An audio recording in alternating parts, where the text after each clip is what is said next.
Was about intellectual barriers to understanding Jaynes. I'm going to talk about intellectual barriers as well, but not to understanding, but to accepting or being able to accept the theory at all. The very idea that human beings very much like ourselves, or entities very much like ourselves, maybe I should put it more generally, could be radically different from ours in terms of mental makeup. And that actually, I'm going to talk about two things, I guess. The first is what I call a fringe mind strategy.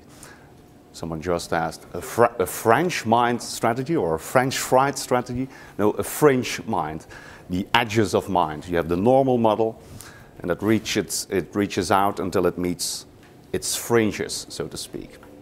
Just a phrase I thought of. I want to recommend a specific fringe mind strategy, how to think about these abnormal minds. And the second thing I want to do is address a very specific objection that has been raised against Julian Jaynes' theory by philosopher Ned Block. As far as I know, the objection has never been answered so far, but of course it has been answered in the paper I published about this last April, a paper by the title of Greek Zombies, and my talk will simply be based on that paper. I invite anyone interested to read the published paper. Of course, I will not go into any details here. They're in the paper. Donald Davidson, the late American philosopher, exclaimed a couple of years ago, "I am thankful that I'm not in the field of developmental psychology." Quite a confession. Davidson noted that in the history of the human species and in that of the individual, there is, quote, "a stage at which there is no thought, followed after a lapse of time by a subsequent stage at which there is thought," unquote. And according to Davidson, what we lack is, quote, "a satisfactory vocabulary for describing the intermediate steps, the half-formed minds," as he put it. Once there is thought and action, of the sort familiar to us, we standardly use our standard model of the mind, with its mentalistic and today often computational idiom to describe these things. When we regard nature as mindless, the concepts of physics, of chemistry, biology, and all these other naturalistic disciplines apply. However, we have no tools for adequately describing what is in between the half-formed minds, the fringe mind, as I would like to express that. This embarrassment at the fringes of mind made Davidson shrink from developmental psychology. That was what he had in mind. However, the problem is has a much wider application than only the study of the infant mind. Obviously, also disciplines such as evolutionary psychology and what is nowadays called cognitive archaeology and animal psychology are affected as well.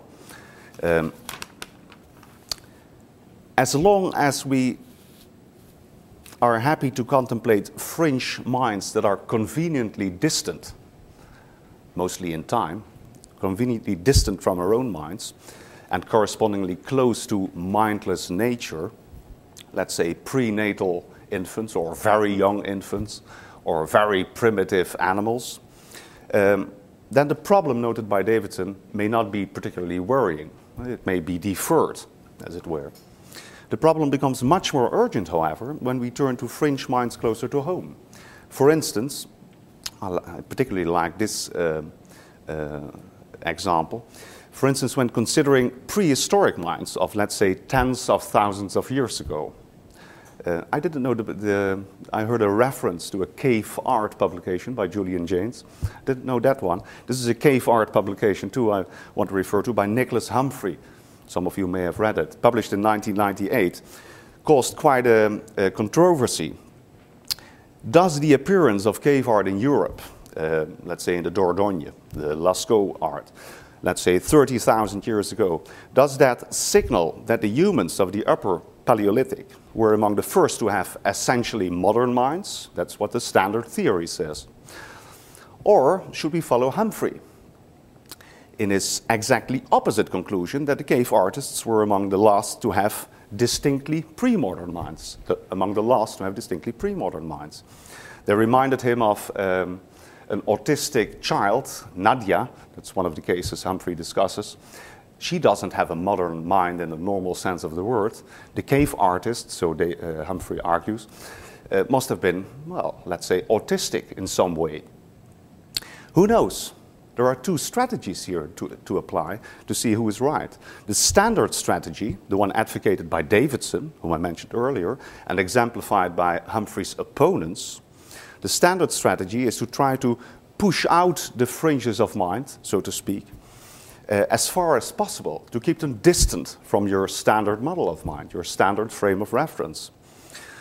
Stick to the standard model of mind as long as possible. Anything that looks or behaves as we do, even remotely so, should be explained in terms of the familiar model. That's the standard.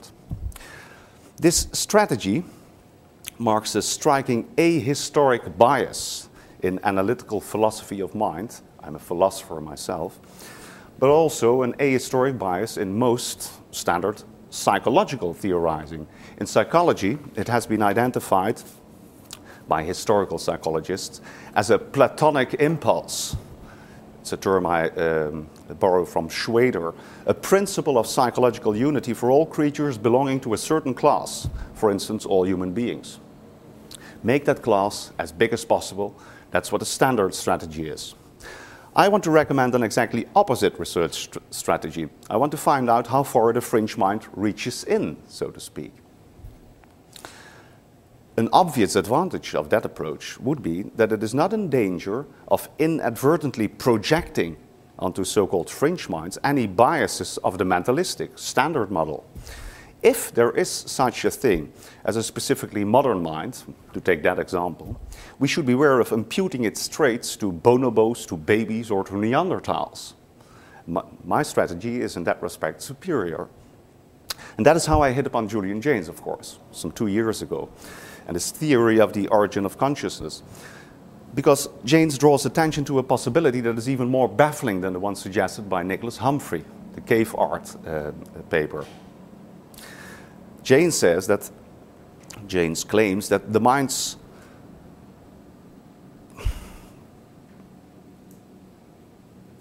James says that it is possible that there are minds substantially different from ours, different in terms of mental makeup, organization, the principles in terms of which to understand how these minds function, substantially different from ours, yet belonging to human beings very much like ourselves.